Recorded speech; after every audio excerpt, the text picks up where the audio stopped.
Hello दोस्तों, आज हम लोग भाग 13 में विद्युत सेल पढ़ेंगे। तो विद्युत सेल की पहले कार्य समझते हैं। यह एक ऐसी युक्ति है जो रासायनिक ऊर्जा को विद्युत ऊर्जा में बदलती है। विद्युत सेल किसी दो परिपथों के अर्थात परिपथ के दो बिंदुओं के बीच विभवांतर बनाए रखती है, अर्थात उसमें परिपथ में धारा प्रवाह को बनाए रखती है। ठीक है, विद्युत सेल क्या होती है? दो बिंदुओं के बीच के विभवांतर को बनाए रखती है, अर्थात उसके धारा के प्रवाह को बनाए रखती है। जो सभी जितनी विद्युत सेलें होती हैं, सभी में धारा देते समय रासायनिक ऊर्जा को विद्युत ऊर्जा बदलती रहती है। जितनी भी विद्युत सेलें हैं, वे सेलें रासायनिक ऊर्जा को विद्युत ऊर्जा में बदलती रहती हैं धारा देते समय। हम सेल को इस प्रकार से परिभाषित करते हैं यहाँ से कि विद्युत सेल जो होती है वह ऐसी युक्ति है कि जो रासायनिक ऊर्जा को विद्युत ऊर्जा में बदलती है।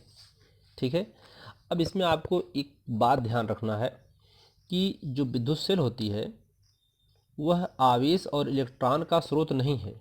विद्युत सेल आवेश और इलेक्ट्रॉन का स्रोत नहीं है, यह ऊर्जा का स्रोत है। सेल केवल ऊर्जा देता है। इसमें जो आवेश होता है वह परिपथ में होता है। ठीक है, तो ये चीज़ आपको ध्यान देना है। अब इस सेल को हम द्वितीयक सेल भी बोलते हैं। अभी आगे आपको द्वितीयक सेल हम बताएंगे, तो ये चीज़ यहीं पे आपको समझा दे रहे हैं। इसे द्वितीयक सेल भी कहते हैं।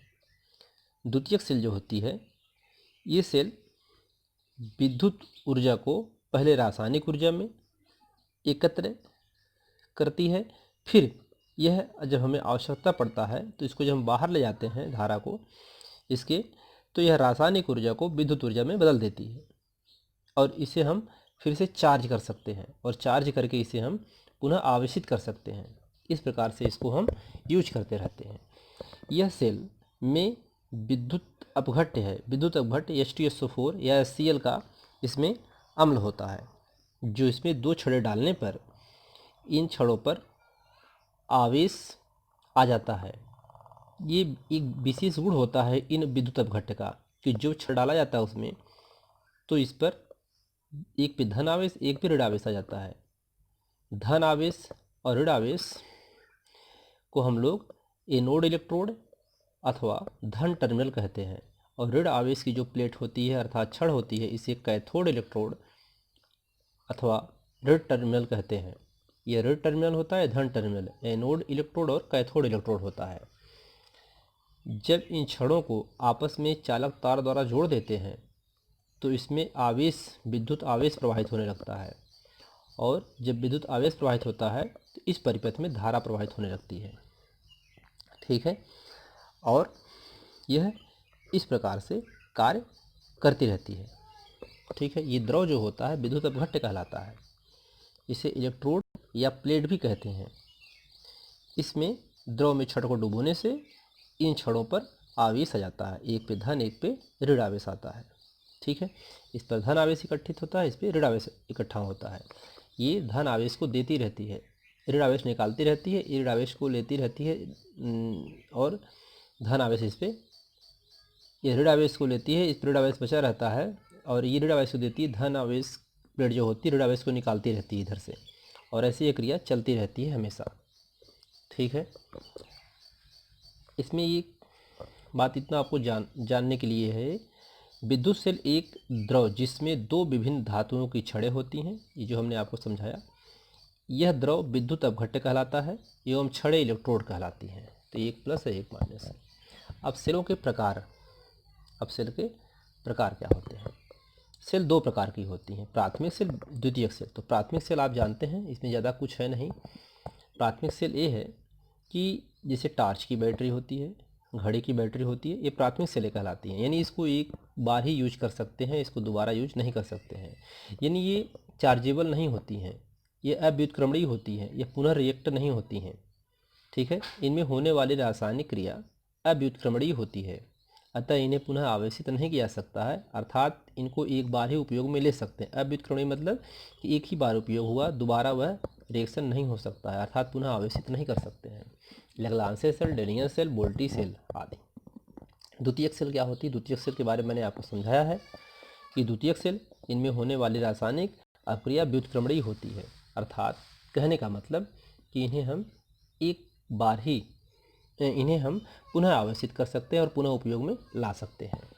ठीक है, तो इस प्रकार से हम लोगों ने द्वितीयक सेल के बारे में समझ लिया, अर्थात विद्युत सेल, द्वितीयक सेल, प्राथमिक सेल जो टार्च की बैटरी वगैरह होती हैं, ये प्राथमिक सेलें होती हैं। अगला समझते हैं विद्युत सेल का विद्युत वाहक बल। विद्युत वाहक बल क्या होता है, पहले इसको समझते हैं। पहले इस फिगर को आप समझिए। यह एक सेल है जिसमें प्रतिरोध R है, जिसे आंतरिक प्रतिरोध कहते हैं। जब किसी सेल के दोनों टर्मिनल, ये प्लस है और ये माइनस है, के मध्य कोई बाह्य प्रतिरोध R जोड़ा जाता है, ये कोई बाह्य प्रतिरोध है, बाह्य प्रतिरोध R जोड़ देते हैं जब किसी मध्य के, पहले यहाँ देखिए ये सेल है और इसमें R प्रतिरोध जोड़ देते हैं, तो परिपथ में आवेश का प्रवाह होने लगता है, अर्थात परिपथ में धारा बहने लगती है। बाहरी प्रतिरोध R एवं सेल का आंतरिक प्रतिरोध R, इस सेल का यहाँ पर आंतरिक प्रतिरोध R लगा हुआ है, यहाँ पे स्मॉल r यहाँ पर दिखाया गया आपको, वही चीज़ अलग बना करके। R स्मॉल r है, आवेश के प्रवाह का विरोध करता है, ये आवेश के प्रवाह क्या करता है? विरोध करता है। तो जिससे जब ये विरोध करता है तो परिपथ में आवेश को प्रवाहित करने के लिए सेल को कार्य करना पड़ता है, इसके विरुद्ध, ठीक है, कार्य करना पड़ता है।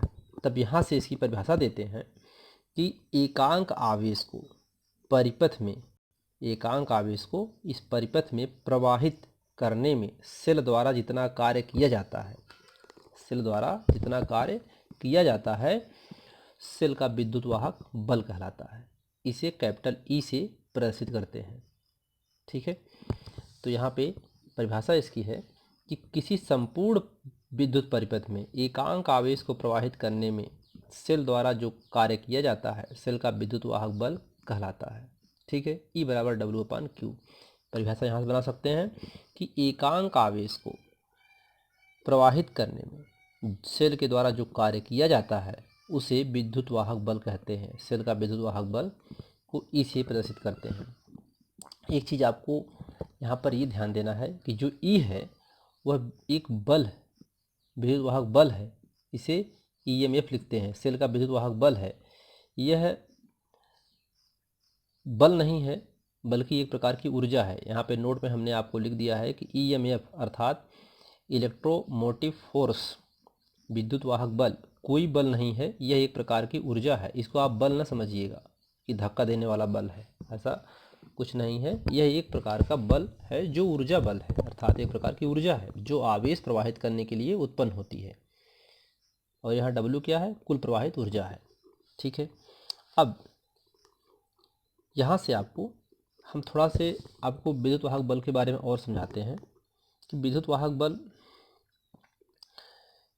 के बारे में समझिए आप पहले। यह एक परिपथ है जिसमें यहाँ पर सेल लगी है और यह एक आंतरिक प्रतिरोध है, ये बाह्य प्रतिरोध है। इसमें धारा प्लस से इधर माइनस की तरफ बह रही है, AB है। तो आप देखेंगे इसमें क्या हो रहा है, और यहाँ पर इस फिगर में क्या है कि एक आदमी है जो यहाँ से बाल को ला करके यहाँ से फेंकता है और बाल इस दिशा में आते हुए, यह एक द्रव है। ठीक है, यह श्यानता, ये इसमें द्रव है और इस द्रव में बाल गिरती है फिर ऐसे आती है। अब यहाँ से आप समझिए इसका।